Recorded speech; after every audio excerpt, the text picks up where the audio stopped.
Warning: there has been a worldwide outbreak of Japanese encephalitis virus. Supplies are limited. The government has devised a system for hospital admissions.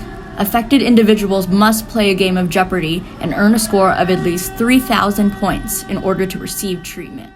Welcome to JEV Jeopardy, the game that'll test your knowledge of Japanese encephalitis virus, which we'll call JEV.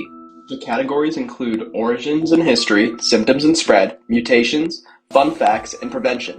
As your host, I'll guide us through each category section by section to save us on time.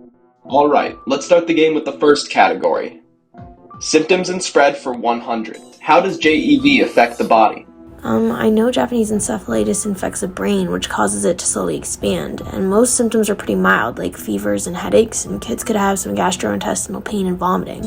But the swelling can cause some more serious effects, like a brain bleed, neurological symptoms, rapid onset high fever, neck stiffness, disorientation, coma, seizures, spastic paralysis, and ultimately death. For 300 points, how is JEV spread? Bites from infected mosquitoes?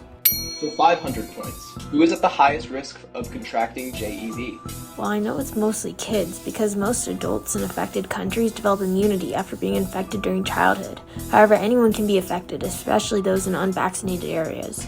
Alright, now on to origins and history. For 300 points, where and when did JEV first appear? Oh, I know this one. It's Japan in the 1870s. Correct. That's 300 points on the board. Now for 400 points, which geographical locations have been the most impacted by JEV in the past century?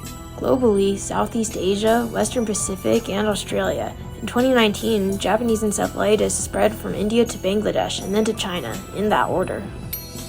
For 500 points, how many cases of JEV occur annually? Approximately 35,000 to 50,000 cases occur each year and cause approximately 10,000 deaths annually. Our next category is mutations. For 100 points, how many genotypes of JEV exist? I don't know, 3? Wrong, 5 genotypes exist. For 200 points, what other viruses are in the same genus and related to JEV? I'm gonna guess that dengue, yellow, and West Nile virus are all related to Japanese encephalitis. Awesome job. These are all in the family called flaviviruses and are commonly spread by mosquitoes. Alrighty, let's move on to our next category. Whoa, you're looking a little pale over there. Are you doing alright? Just a bit of a headache, and a fever, and, well, you already know the rest.